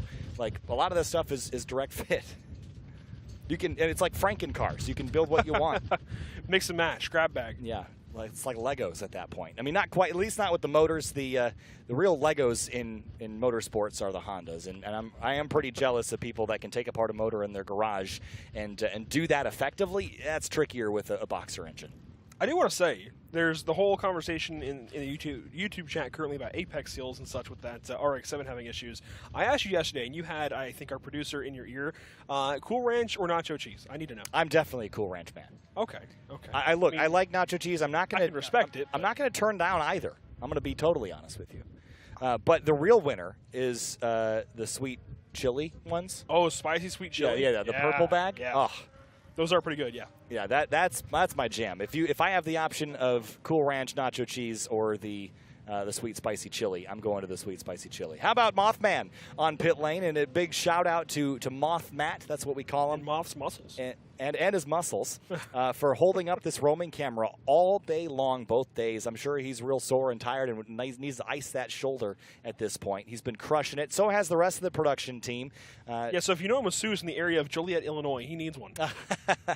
Oh, boy, I'm sure we can find him one. But, again, this production team, for those that aren't aware, of course, I see so many people in our community, and it's always high fives and great job on the stream, Kyle. And, okay, great. I sit here all day. Everyone else is out there running around getting sunburned. And, they get 20 minutes to eat lunch. They jam it in their mouth and go back to their camera spot. These guys work so hard. So it's like if we cut a session short, it's because we're trying to get these guys fed. So that's one of these things. They work so hard and put in time before, during, and after to make this the best production. And this is by far, I'm biased, the best grassroots production. I think this beats a lot of pro productions in terms of the graphics and the camera work and all the ancillary stuff that comes with. There's really not a better group that I could ever conceive working with. And they're, again, not only the guys out in the field, but the guys in the trailer that are working extremely hard. Eric and MyPed and Morgan and Matt all working hard there. And they get to sit at the AC, but they are probably about as busy as it gets when it comes to it's having no a mental easy overload. job just pressing buttons. Trust me, there's a lot more to it than just. And you and I buttons. know because Yes. we work on We've esports both done it, streams, yep. but this is another step beyond that even because you have all the extra hardware. And it's definitely no easy job either, being out on a lift and being constricted with your movement and having to get these awesome shots these guys are doing all around the racetrack, all around these corners. It's not easy at all. I've been in that position, and that is tough. And especially at these long hours throughout the heat of the day, trying to hold yourself up against the wind sometimes out here today especially, or through the rain yesterday morning. It's tough. All of it's tough. It definitely has been a top-tier effort from our production team this weekend. Yeah, and of course, and on the GRIDLIFE side, our operations lead, Charlie Ensland, putting in the work here on Thursday night, getting prepped. Again, we only rent the track Saturday, Sunday, so Charlie was here early, putting up banners and setting up tech and really working his butt off to make sure. And he does that year-round, all hours of the day to ship things. You should look at the shipping calendar for all of our stuff for the next 2 months. It's chaos, and Charlie's the one that organizes all that. Mike Cohn, our pace car driver, and another operations guy, he puts in a lot of work as well. Our merchandise team here this weekend is crushing it. They're doing a great job. And I love these shots that Mothman's getting. The way he'll do one and kind of whip over. It's like some live action B-roll. Well, hopefully someday we can have live pit stops and have them on pit lane and getting those cool like IMSA shots where you like roll the camera over and as they pull away you flip the camera back. You don't usually see this stuff from a roaming pit lane camera, but I love it. No. Group C getting set up there. There's Jacob Abbott's Honda Fit. He's the track record holder now in Falcon Sunday Cup. Walking down the line, and here's the Fun Fits and the Hard Times racing car. And we're on the very tail end of how far I think Mothman can walk. But, again, the Fits having the most fun of anybody here today. It was still good enough there for a shot real quick. But there's that Mazda being pulled back, that RX-7. So they recovered it. The car is in one piece, and it does not look very charged. So I think things will be okay. Obviously, some kind of expensive component didn't work properly. But I think everything is going to be mostly okay. car getting pulled into the paddock. That's that RX-7 that had the oopsie. And we should get the okay to send cars on track here for Group C. Again, Group B is now complete, so Group C now is going to be the one on track. After Group C, it's Drift, and then that's it for us this weekend. And we'll see you again in about a month for our next production, our third of the year at Mid-Ohio Sports Car Course. And that's a fun one. I unfortunately had to miss Mid-Ohio Sports Car Course last year. I was in Nashville with World Challenge, and thinking back, I was a little disappointed I jumped ship for that because Mid-Ohio was one of our best productions, one of our best races. It was just such a fantastic weekend, and I missed it all to be in Nashville, which was a cool event, I will say, but Mid-Ohio is one of our staples on the schedule, and it really is neat. Otherwise, the following stream after that will be Lime Rock Park, our GRIDLIFE Circuit Legends Festival, the third week in August. Then it'll be followed up by our Alpine Horizon Festival, September 9th through 11th. Then our Heartlands Finals in October. That is our season finale for the live stream, and that will be it. So we've got four more left to do after this one.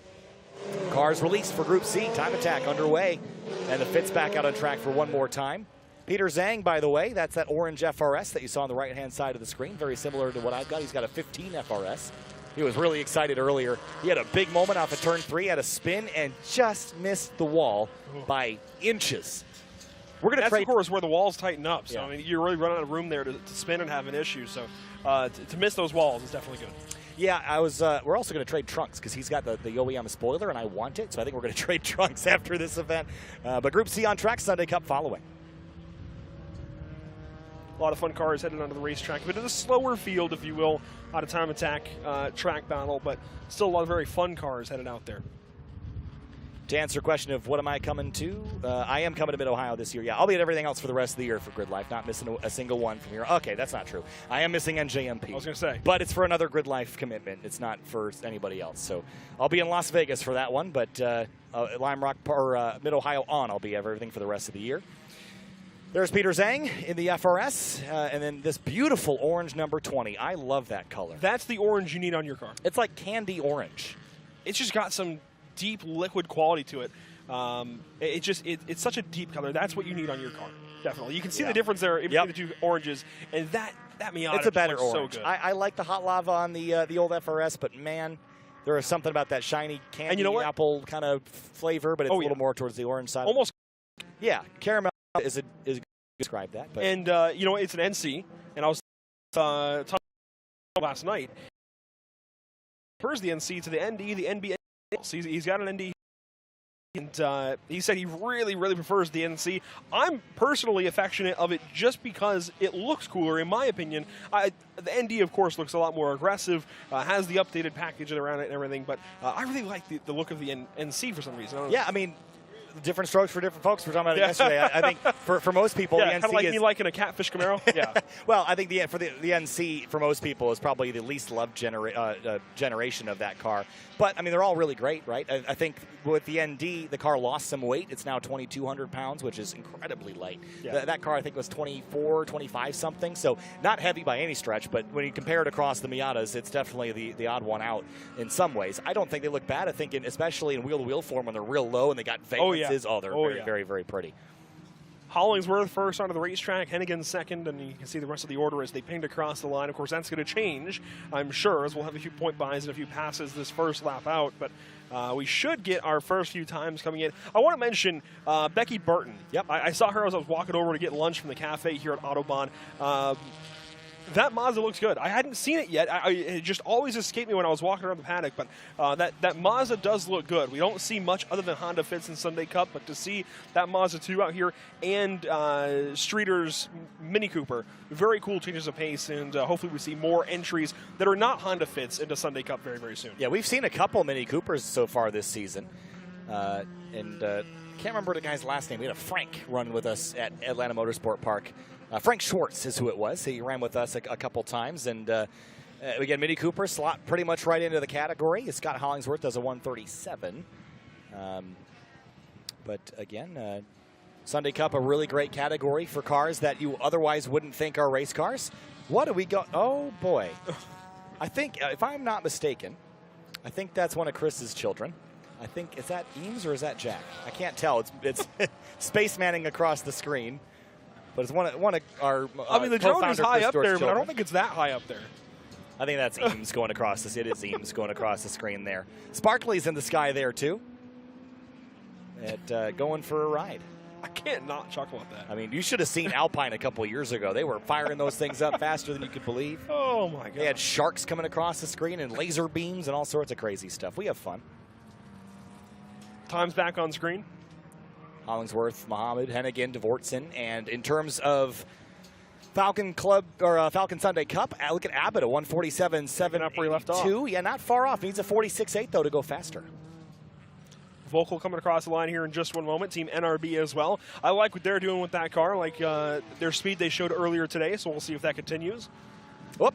There's the fit off course. That's been a crash. Uh-oh.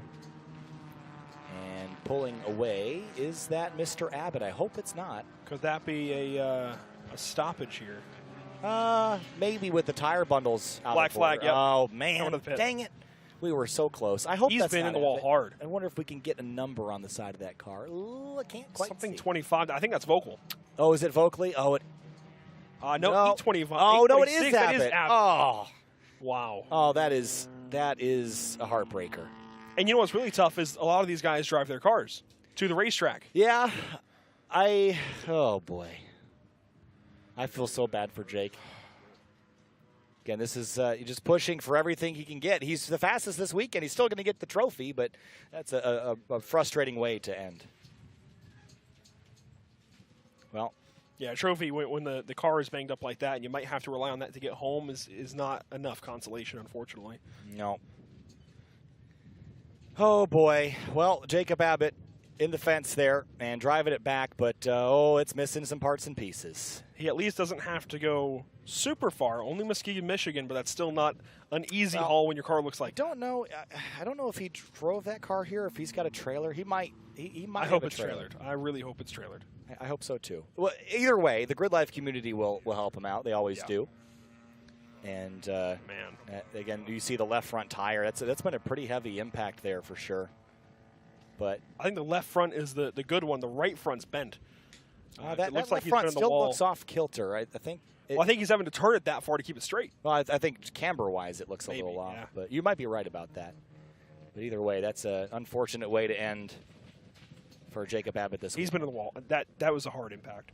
Yep, at least it's still running. And again, when you're talking about costs of competing, running a Honda Fit is about as easy as it gets. Parts and pieces and even motors are $500, and body panels aren't hard to come by. And it's a relatively durable car. It's not like it's completely destroyed out of that. Yeah, he's going to bring it to a stop there. Again, I don't know if there's more to it than we can see inside the car. More than likely. Yeah, but that's unfortunate. Jake Abbott with the record on the weekend, but that record-breaking car is now looking a little off kilter. And that will probably bring Group C to an end here. That tire bundle is going to have to get reset, and we'll have to go forklift that back into position before we can set drift out for the tail end of the broadcast. Hopefully, things under the hood aren't too bad off. We can see there's a lot of apparent damage, very obvious damage, cosmetically and suspension-wise, to that car. So hopefully things in the engine compartment right under the hood are not too bad, considering, well, that car is very, very obviously damaged. So, looks like Group C might be part of Group B headed off as you see the 47. Nice little wave to us there. But, yeah, he was having a great weekend. Yep, but again, well, okay, I think Jake had said that car was pretty cheap. It was an $800 car, so maybe there's not a lot invested in it for him. So with that flag, I think we're going to end the Time Attack C coverage here. We'll take a look at results in a moment and take a break in just a little while. See the Out Motorsports logo on the back of that. Really enjoy that campaign. Yeah, and Tom's got the logos on the car. He ran them at GRIDLIFE Midwest as well, so that's really, really cool.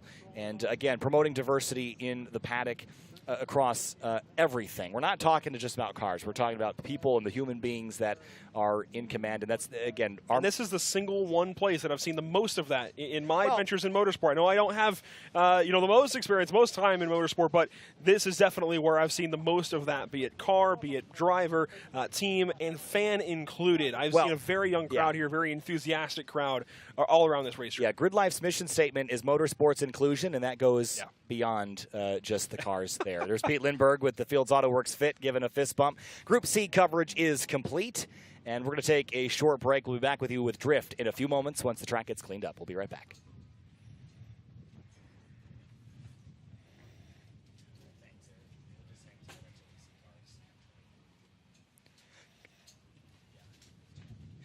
Coverage of GridLife Chicago is brought to you by Momo. Made in Italy since 1964. FCP Euro. Every part you buy is guaranteed for life.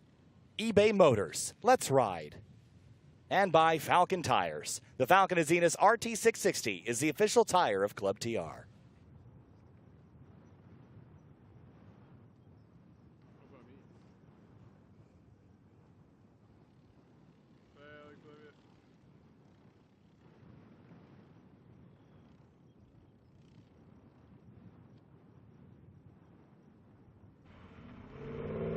At 303, we're always chasing perfection.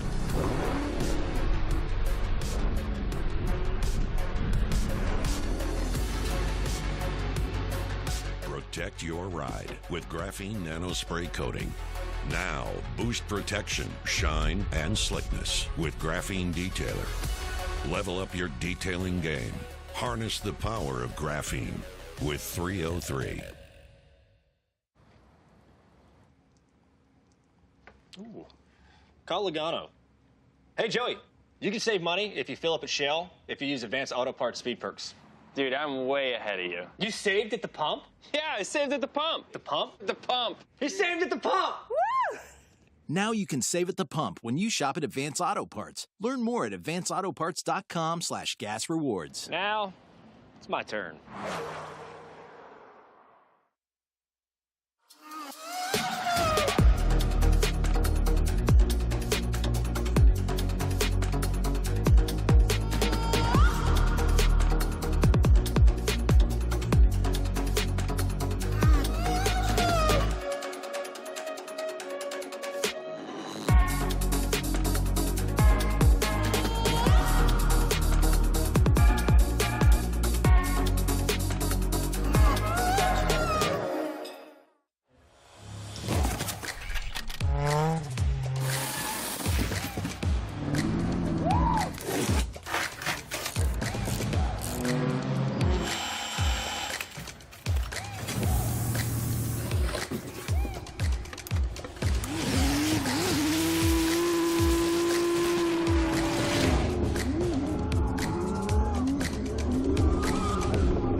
The more power you have,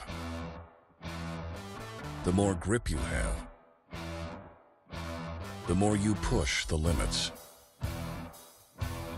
the more stopping power you need. Get race-proven technology. Hawk Performance.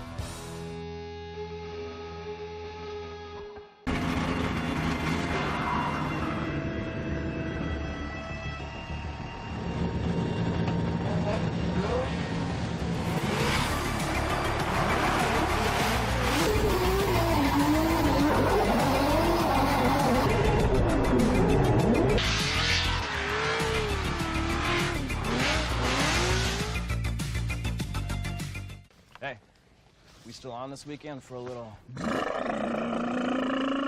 know it. I'm in desperate need of some. What about you, Jim? No, my sister's getting the wedding. She's getting married, so. When adventure calls, make sure you're ready to answer. Stable 360 ethanol treatment is specifically formulated for year-round use, so your engines will be ready when you are. Ready, willing, stable. We've been powering the American road since before it was paved. Our first breakthrough in motor oil was introducing it. And we've been reinventing it ever since. From the world's first high-mileage oil to the world's first synthetic blend. There are those who change with the times, and those who drive them. Valvoline, the original motor oil.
GRIDLIFE Drift here at Audubon Country Club, the final session of the broadcast here for our 5th round of the season. Kyle Heyer joined by Andrew Cardinale IV for one final stint here on the broadcast this afternoon. It is nice and breezy outside, and we've had a full weekend of action with Time Attack and GLTC. We're just finishing up Drift now.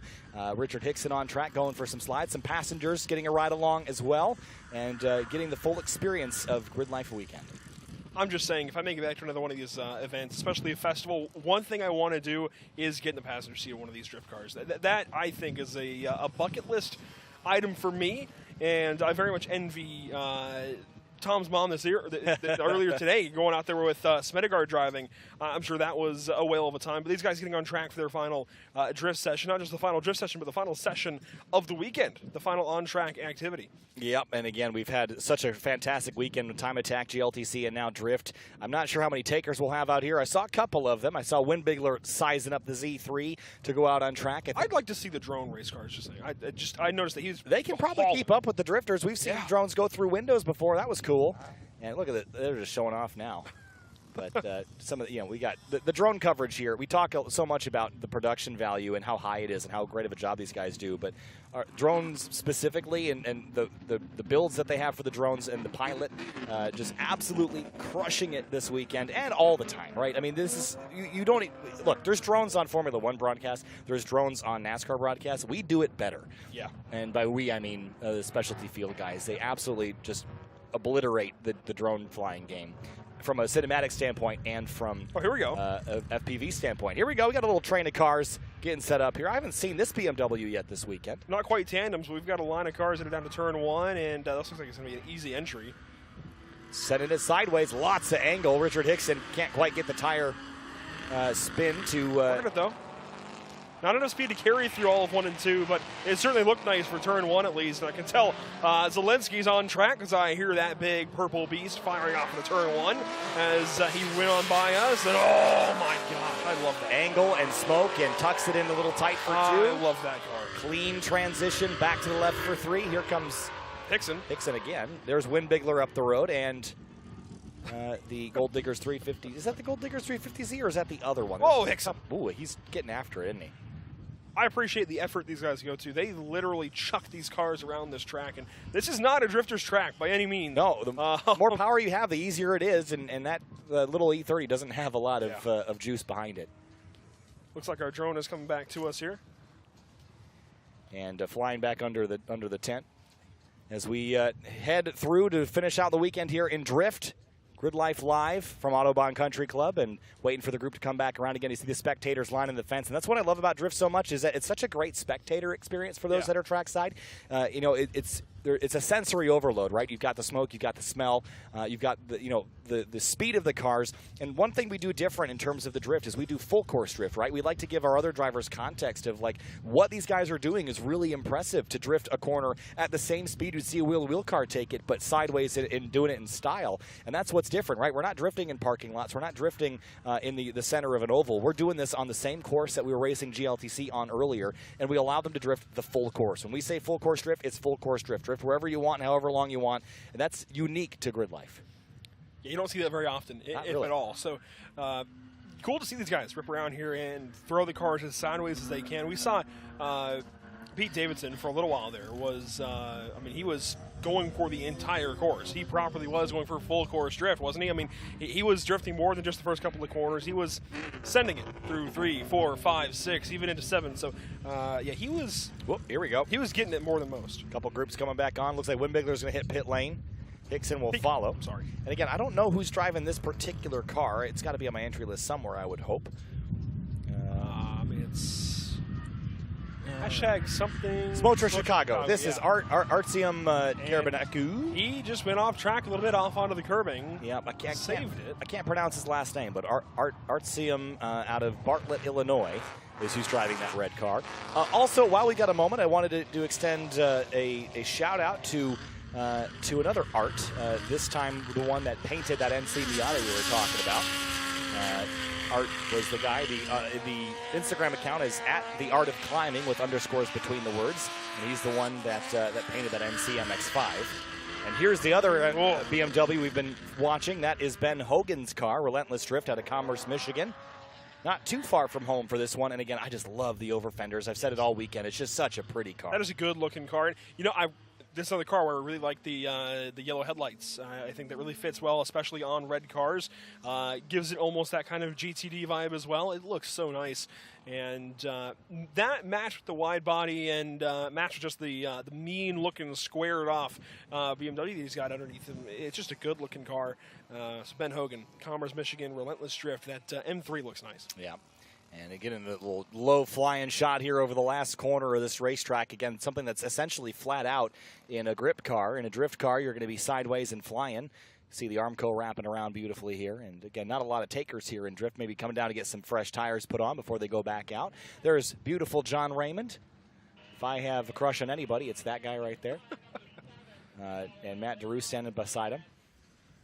John, I like John. John's one of our operations motorsports guys, and does a great job running the racetrack and lessening the load for Adam Jabay, who's trying to focus on the event as a whole. You see some speedy dry going down there on pit lane.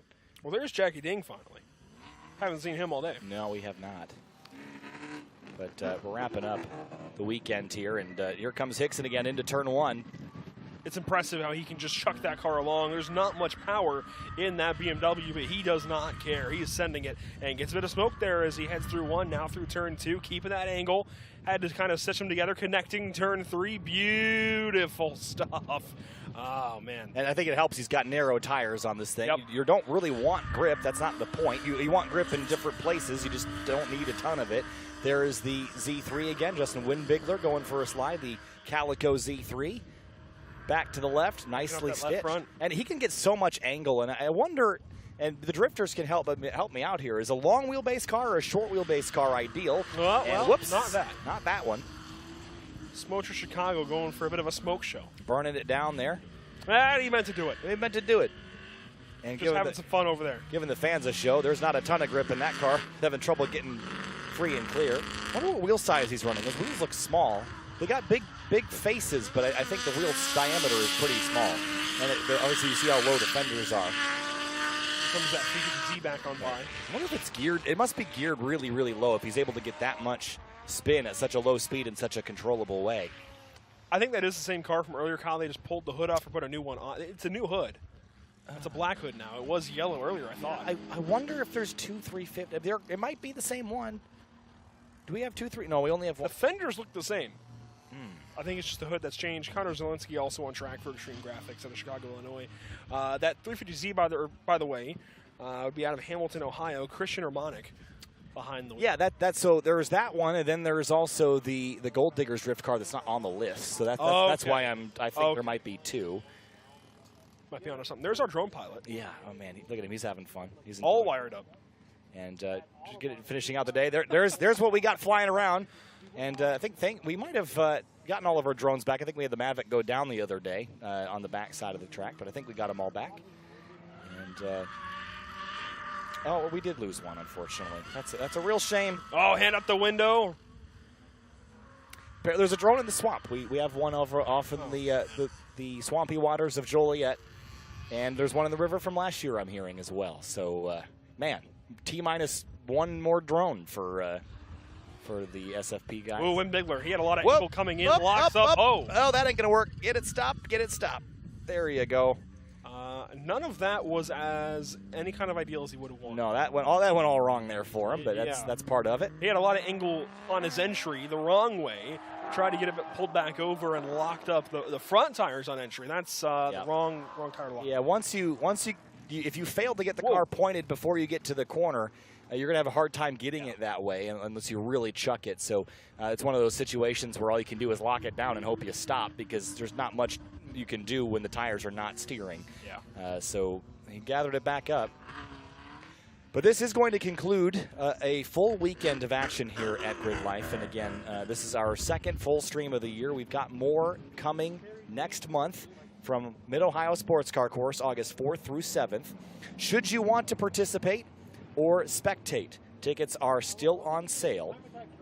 And you can go to grid.life to learn how to buy tickets and show up at our next events. We do have an event that will not be streamed at New Jersey Motorsports Park. Here's some angle into one. Oh, he's too wide, though. Just gets the grass, and he's going to pull him off the track and have to abandon that attempt. But it was a great entry at first, and just a little over-ambitious. Beautiful-looking car. I would say so. And finishing out some drift, and we'll wrap things up here shortly. Comes Hogan back on track. Ben Hogan back after it, immediately out of the pit lane. Beautiful slide, beautiful drift through turn 2. Going to try and connect that with turn 3. Rhino USA there on the rear windshield, and he'll take an easier entry now to turn 3. I think light those rears up once more. Here goes somebody. I think that's Richard Hickson, and he's going to spin it at turn 1. Now around he will go, and gathers it back up. We'll straighten back out. He's been having the most fun. Well, with that, that's going to conclude a wonderful weekend of live streaming for GRIDLIFE Chicago. And we wanted to take a moment to bring you through our results. We typically aren't around when the results get decided, but we have our GLTC points as well as our time attack results, and we'll take you through them each category.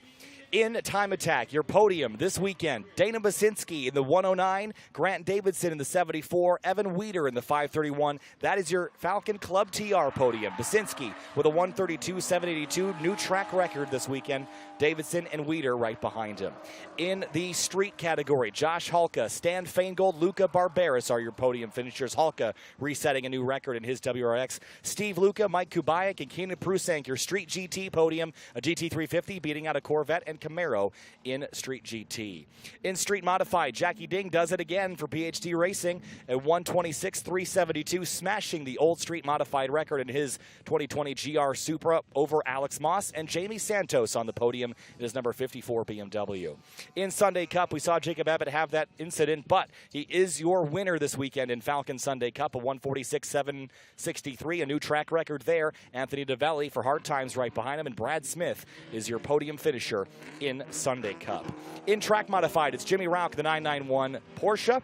That is Alan Ma, just a couple seconds behind him. Alex Lee in the 329 for PhD Racing in track modified. That's your podium. In unlimited, Nicholas Gardner does it in the number 52, a 132.608 in his Mustang GT500. Andres Bertulis in the Lexus RCF, and Cal and Daniel from Al's Auto Body bringing the S4 to third on a podium in unlimited. Last but certainly not least, GRIDLIFE Touring Cup points for the weekend. Didn't take much math to figure this one out. Tom O'Gorman is your winner this weekend. A perfect score, 100 points. That's only the second time in GLTC history that's ever been done. They have to go all the way back before season points were even a thing. Weekend points were the only way this happened back in 2019 with Aaron Lichty. So Tomo, the most recent man to do it. Andy Smedegaard second, Jeremy Swenson in third, and that is your GLTC podium. That wraps up our podiums here for the weekend, Andrew. But final thoughts on GRIDLIFE Chicago. Our competitive sessions are over. It's just HPDE for the rest of the day. Final thoughts would have to be, wow. This was my introduction to GRIDLIFE. This was my first interaction. I know I've seen some of the streams online that you guys have done over at SimTV, and it's all been fantastic to watch, but this was my first chance to really get out here and see what GRIDLIFE is about, see it all firsthand, and I'm just so thankful. Genuinely so thankful to have been brought out here. Had the privilege of sitting next to you for the last 2 days, helping you out on Friday, setting up as well. This has been really eye-opening, and I think really shows why GRIDLIFE deserves to be a household name, and I'm sure everybody at GRIDLIFE is already working hard at it and will continue to work hard at it. As far as the racing itself, Tom O'Gorman, wow, that dude can wheel. He can wheel, and all the people behind the scenes at SFP can put together an amazing production. A huge thanks to everybody at SFP in the trailer and outside of it, making it happen. Big thanks again to the GRIDLIFE staff that make this happen, and Charlie Enslin especially for the hard work he put in this week. It takes a village, and sometimes that village is smaller than you need it to be to make it happen, but every week in, week out, somehow it manages to come together. The next time you're going to see us is going to be Mid-Ohio Sports Car Course, August 5th through 7th. That'll be all the way in where is Mid-Ohio? It's Lexington, Ohio. That's correct. It's the middle of Ohio. The middle of it. You can't miss it. Mid-Ohio Sports Car Course, August 5th through 7th. That's going to do it for us this weekend. We'll thank one more time the partners and people that make this happen, and we'll see you in 1 month at Mid-Ohio Sports Car Course. Kyle Heyer and Andrew Cardinale IV signing off. Coverage of GRIDLIFE Chicago is brought to you by Momo, made in Italy since 1964. And by FCP Euro. Every part you buy is guaranteed for life. And eBay Motors. Let's ride. And by Falcon. The Falcon Azenas RT660 is the official tire of Falcon Club TR. At 303, we're always chasing perfection.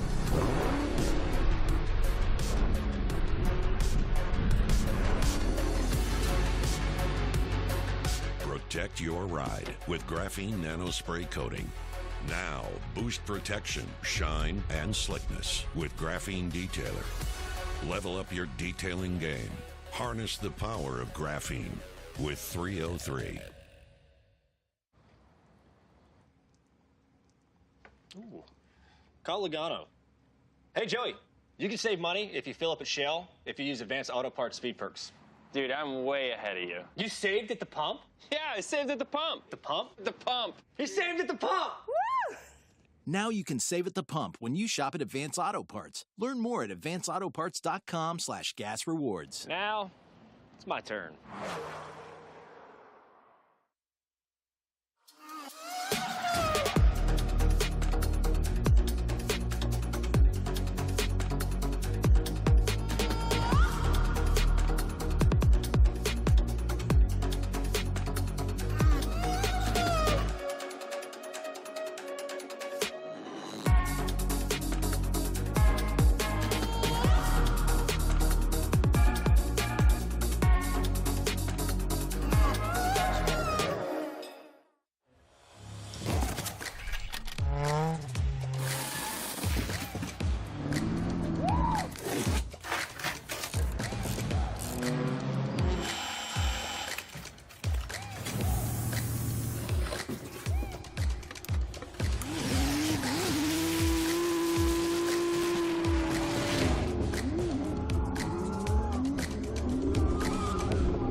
The more power you have, the more grip you have, the more you push the limits, the more stopping power you need. Get race-proven technology. Hawk Performance.